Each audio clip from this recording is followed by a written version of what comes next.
And there's the cameraman over there. His name is? Ryan, and Ryan's dad used to work with you. Really? In one way or another, many people are connected to Mr. McFeely and really the entire Mr. Rogers neighborhood.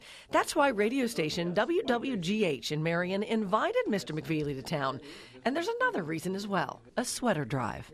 As some of your viewers probably know, Mr. Rogers wore a sweater. He would change out of his jacket into a sweater. It became Mr. Rogers' trademark, but Fred Rogers was so much more.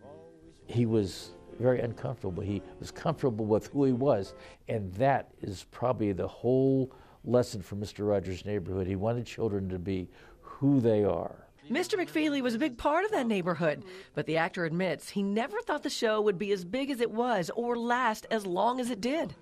We started in 1967 taping the program. It was in black and white, and I thought, okay, I have a job for 1 year, and then I'll go back to California where I was living at the time. But that didn't happen, and Mr. McFeely was so grateful. He truly cherished being part of such a classic television program.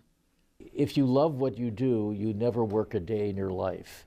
And I've never worked a day in my life. Mr. McFeely is a wonderful friend and a wonderful artist. Fred Rogers died in 2003, but the show can still be found on the internet.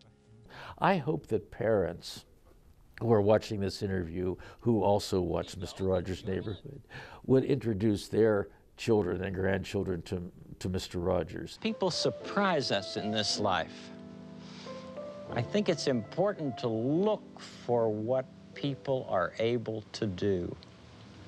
And once you find it, appreciate it. He says the manner of educating kids on simple everyday life lessons is needed now more than ever.